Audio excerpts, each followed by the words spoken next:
कैसे हैं आप लोग? सब बढ़िया? तो आज का सेशन बहुत ही शानदार होने वाला है। आज हम स्टार्ट करने वाले हैं क्लास 12th बायोलॉजी चैप्टर 1 जिसका नाम है जीवों में जन्म। तो चलिए अपने मित्रों, दोस्तों, यारों सभी को, जिगरी यारों को सभी को शेयर कर दीजिए। और एक बात कि अपने जितने भी आगे पीछे ऊपर नीचे जितने भी हैं अपने सभी को साइड कर दीजिए। बात को समझिएगा, सभी को साइड कीजिए ताकि आपको मज़ा आ सके और समझ में भी आ सके। तो ठीक है, चलिए स्टार्ट करते हैं। अध्याय 1 है जिसका नाम है जीवों में जन्म।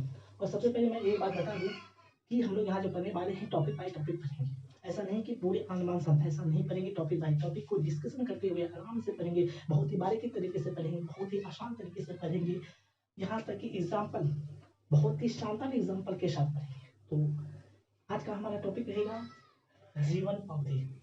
तो सबसे पहले हम समझ लेते हैं। तो चैप्टर अध्याय 1 है जिसका नाम है जीवों में जन्म। इस चैप्टर में हम पढ़ने वाले हैं कि आखिर जीव पैदा कैसे होते हैं। आखिर जीव पैदा कैसे होते हैं, अगर होते हैं तो मरते क्यों हैं। कोई भी जीव अगर पैदा होते हैं फिर मरते क्यों हैं, ये सब।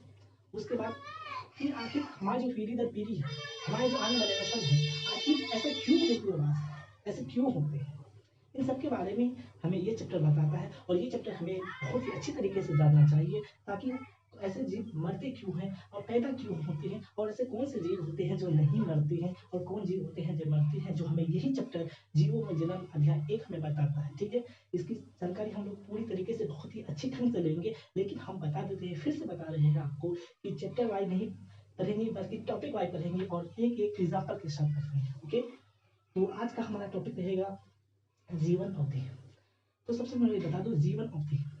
अगर कोई भी जीव है तो इस दुनिया में आया है, इस दुनिया में पैदा हुआ है, अगर इस धरती में है तो उसे आज नहीं तो कल मरना ही होगा। अगर कोई भी जीव इस धरती में है, इस दुनिया में है, इस जहां में है तो उसे आज नहीं तो कल मरना ही पड़ेगा, ये निश्चित है। ठीक है, और कुछ बोलेंगे नहीं, कुछ होते हैं तो कुछ होते हैं अपवाद में होते हैं, उसे हम अपवाद लेकर चलेंगे, लेकिन हम निश्चित तौर पे कह सकते हैं कि अगर कोई भी जीव इस दुनिया में है तो उसे मारना ही पड़ेगा। ये हम नहीं कह रहे, ये हमारी किताबें कह रही है, ये हमारे बुजुर्ग कह रहा था, ये हमारे पूर्वजों ने कहा था, तो कोई भी जीव है तो उसे मारना ही पड़ेगा। तो सबसे पहले जानेंगे जीवन अवधि। जीवों के जन्म से जब कोई भी जीव पैदा होता है, अगर कोई भी जीव अगर पैदा होता है, अगर कोई भी ये जीव है महावीर, अगर ये पैदा हुआ, जन्म लिया या पैदा हुआ, जीवन अवधि यानी जीवों के जन्म से उनकी प्राकृतिक मृत्यु तक के समय काल को जीवन काल या जीवन अवधि कहते हैं। अगर कोई भी जीव पैदा हुआ है तो उसकी जो प्राकृतिक मृत्यु, माना कि आया 60 साल की एज में, 60 वर्ष, ठीक है, 60 वर्ष की एज में जो है ये बूढ़ा हो गया और इसकी मृत्यु होगी। इसकी क्या होगी? मृत्यु होगी। तो इसके बीच में पैदा होने से मृत्यु तक के जो बीच में जो ये समय है, ये जो समय है, इसी समय को हम जीवन अवधि या यहाँ लिख देते हैं जीवन काल कहते हैं। समझते हैं? जीवन अवधि या जीवन काल कहते हैं। अगर कोई भी जीव अगर पैदा हुआ है उसकी प्राकृतिक मृत्यु, ऐसा नहीं कि हम उसका गला दबा दिए, हम उसकी हत्या करें, वो हत्या में आ जाता है, वो क्राइम में आ जाता है। ऐसा नहीं, जो जैसा अगर माना कि कोई जीव पैदा हुआ, उसके 2 दिन 5 दिन 10 दिन 1 महीना 1 साल 2 साल 10 साल 20 साल 50 साल 100 साल, उसके बाद अगर मृत्यु हो जाती है कोई वजह से, तो प्राकृतिक मृत्यु हुआ, तो उसे हम जीवन अवधि कहेंगे, उसे हम प्राकृतिक मृत्यु कहेंगे। प्राकृतिक मृत्यु का मतलब हुआ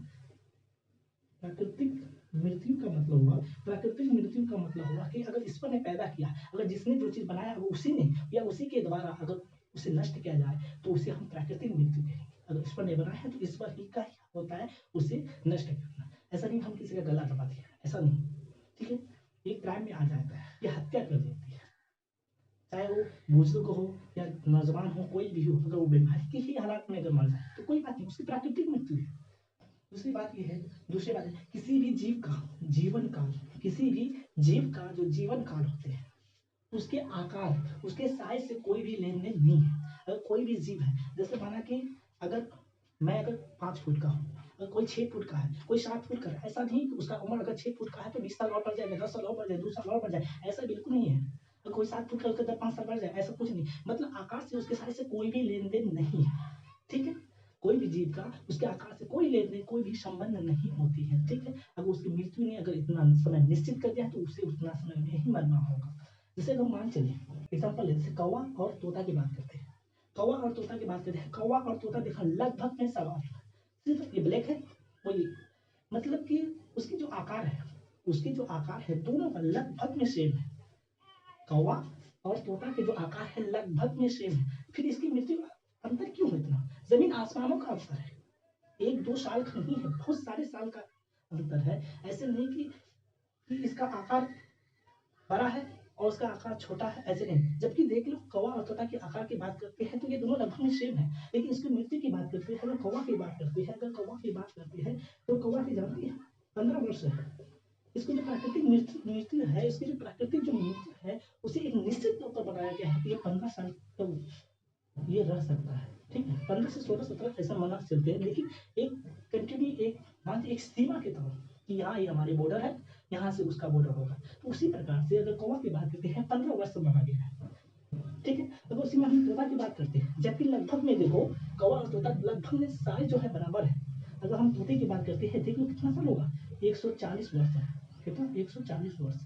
अब बताओ कहाँ 15 साल और कहाँ 140 साल, जबकि देख लो साइज में, देख लो साइज में बराबर है। और देख लो अगर वर्ष की बात करते हैं, अगर हम एज की बात करते हैं, उसके 15 साल इसके 140 साल। तो इससे हमें ये पता चलता है कि कोई भी जीव है जिसमें जान हो, कोई भी जीव है जिस पर जान हो, उसके आकार से कोई भी हमें लेना देना नहीं होती, ठीक है। कोई भी हमें लेना देना नहीं है, आगे से वो बड़ा है तो बड़े उसे थोड़ा सा ज्यादा यश मिलेगा और जो छोटा है उसे कम, ऐसा नहीं होता है, ठीक है। सिर्फ एक कोशिक के जीव को छोड़कर, सिर्फ एक कोशिक के जीव को छोड़कर, अब बताएं कि एक कोशिक का जीव आखिर क्यों नहीं मरता, इसकी भी हम बहुत अच्छे तरीके से हम समझेंगे। सिर्फ एक कोशिक, जैसे हो गया अमीबा और पैरामीशियम, ये दोनों एक कोशिक के जीव, इसकी मृत्यु प्राकृतिक मृत्यु नहीं होती है। क्यों नहीं होती? क्योंकि अगर ये अमीबा है तो ये अगर ये अमीबा है, अगर ये अमीबा है तो ये एक से क्या होती है, 2 में बढ़ जाती है। ये 1 से 2 में बढ़ जाती है, ये 1 से 2 में बढ़ जाती है, ये 1 से क्या क्या 2 में बढ़ जाती है। ये तो नष्ट हुआ, लेकिन इसकी जो गुण है, इसकी जो अमीबा का जो गुण है, तो आधा इसमें चले गया, आधा इसमें चले आया, तो इसकी मृत्यु हुई नहीं हुई प्रकृति। इसी वजह से इसे हम एक कोशिक के जीव में रखा गया है। तो एक कोशिक के जीव जो होते हैं सिर्फ वो अमर माना जाता है, उसकी प्राकृतिक मृत्यु नहीं होती है। हम अमीबा को बहुत ही अच्छे ढंग से समझेंगे, आएगा अगले वाले टॉपिक आने हैं वाले, उसी को हम पढ़ेंगे, ठीक है। मैं तो बहुत ही अच्छे ढंग से पढ़ेंगे हम लोग। तो इतना समझना सिर्फ जीवन अवधि, एक टॉपिक का है जीवन अवधि। सबसे पहले हम बात समझ आएगा जीवन अवधि मतलब कोई भी जीव की प्राकृतिक मृत्यु, अगर कोई भी जीव अगर पैदा हुआ तो उसकी जो मृत्यु जो होगी प्राकृतिक, उसके बीच में जो जितना समय हुआ है उसी को हम क्या कहते हैं, जीवन काल या जीवन अवधि कहते हैं, ठीक है। और कोई भी जीव हो जिसके साइज पर निर्भर नहीं करता है, उसकी मृत्यु निश्चित होती है, ठीक है। सिर्फ एक कोशिक के जीव को छोड़कर बता भी दिए, एक कोशिक के जीव को क्यों नहीं मरता है वो तो हम बता दिए। फिर आगे आएगा टॉपिक, फिर हम उससे चर्चा करेंगे बहुत ही अच्छे तरीके से। तो जीवन अवधि अगर मिला है, जैसे इंसान को मिला है, कोई भी हम लोग गाँव में रहते हैं तो वही ज़्यादा से ज़्यादा 60-65 बहुत हो गया, बहुत हाई हो गया। तो शहर में कोई कोई होते हैं जो कि 70-75-80 तक जाते हैं, लास्ट हो जाते हैं। तो अगर जाते हैं वो प्राकृतिक मृत्यु की है, मतलब बुजुर्ग होकर के, बूढ़े होकर के मरते हैं, पैदा होने से तो उसकी ट्रीटमेंट जितनी होती है कर देते हैं। अगर आपको 1 साल 2 साल 5 साल 10 साल 20 साल जो भी बचा है, जो है आप उसमें अच्छे कर्म कीजिए, ठीक है। उसमें अच्छे कर्म कीजिए। और कोई भी बोलता है ना कि खाली हाथ आ जाएगा, नहीं दोस्त, नहीं जा सकते।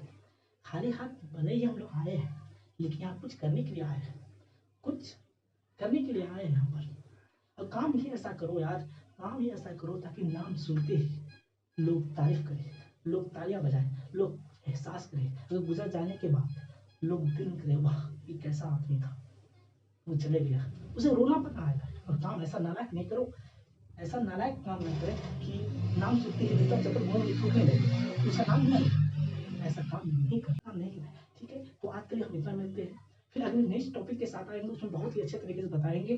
तो आज के लिए इतना ही लेते हैं। अगर वीडियो थोड़ा सा भी अगर अच्छा लगे, हेल्पफुल लगे, तो समझ में आए थोड़ा सा तो लाइक कर दीजिए, बाकी आपका मर्जी। आज के लिए इतना ही, जय हिंद, जय भारत।